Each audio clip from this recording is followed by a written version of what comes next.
The Department of Education has been paying out the first of nearly $300 million to address the youth mental health crisis in schools. Through this funding, state programs will be established to help schools hire more mental health professionals, including counselors, psychologists, and other support staff.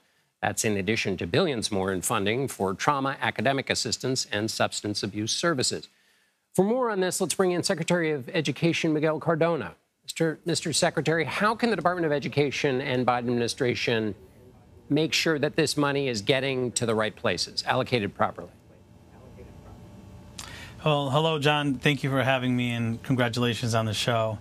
It's of utmost importance to us to make sure that the American Rescue Plan dollars go to the intended source, which is our students and our families and our schools who desperately need them. We have accountability measures in place that we put in after the money was distributed. We're having quarterly monitoring meetings with some places. We're having more regular meetings and conversations with other places to make sure that the money is going where it belongs in the classroom, supporting the students that are in need. Is your understanding of it, Mr. Secretary, that the mental health, well, let me get your understanding of it, the mental health challenge for students? I've been talking to parents, and some of them say all students are going through mental health issues, and so it's not just those in crisis. Give me your understanding of the scope of the mental health challenge for students who have been out of school during the pandemic or through Zoom and not socialized. What's your sense of that challenge? Yeah, and that's absolutely right. As a father myself, I have two school-aged children, and I saw what the pandemic did. And the pandemic affected all of us. It affected some of us more. We know that over 150,000 children are returning to our schools this week, having lost a parent or a guardian due to the pandemic. So for us, it's critically important that we provide a foundation of mental health support, access to mental health supports, that we're aware of our students' emotional state.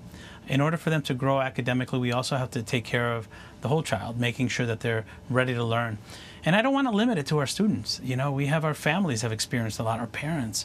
We have our educators that have also experienced a lot. So going into the school year with the additional resources and the urgency that we have to make sure we provide the best experience, we should make sure that mental health support access is the foundation of the experience for our students and staff. You talked about students being in the position to learn. We had numbers last week that found for the 9-year-olds on reading, it's the test scores are the lowest they've been in 30 years, and on math, it's the lowest ever.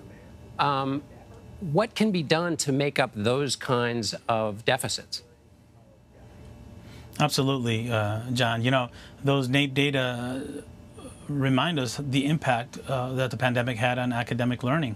And I'll also share that the gaps in achievement between different groups of students is wider than before. So we know the American Rescue Plan dollars, the intention of that is to address the disparities that were made worse through the pandemic, to make sure that students have fully funded schools with qualified teachers in the front of the classrooms, intense tutoring to catch up on what was missed, holistic supports to make sure that they're ready to learn when they get to school. The American Rescue Plan dollars, $130 billion, was intended to address what the NAEP data shows that our students need more this year, not less. And I'm thrilled that we have the money there, and it's critically incumbent upon us as educators that we get the money to support the students today. When we hear about environmental spending from the administration, there's a lot of talk of innovation and all of the great new things that are being done to ameliorate the effects of climate change. What's the most innovative thing that the Biden administration is pushing on with either this new money or anything else to make up these gaps? These are big gaps, and to some people, it just sounds like you're pressing the same old buttons, and of course it'll help, but not at the pace necessary to meet the challenge. Sure, I'll tell you, in education, this is an opportunity. Crisis. It's the most American thing we can do is to provide opportunities out of crisis. And what I'm seeing in the education space is amazing. I saw a school, Canton, Michigan, that provided mental health support a period for mental health or social emotional well-being for every high school student in a high school that has 3 campuses with 6,000 students.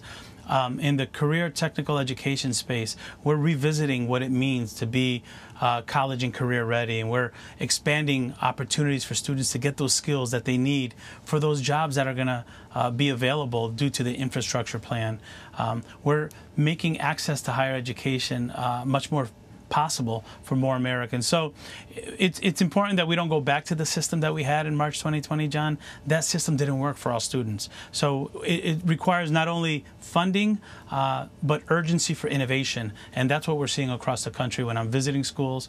And that's what I'm urging our education leaders to do.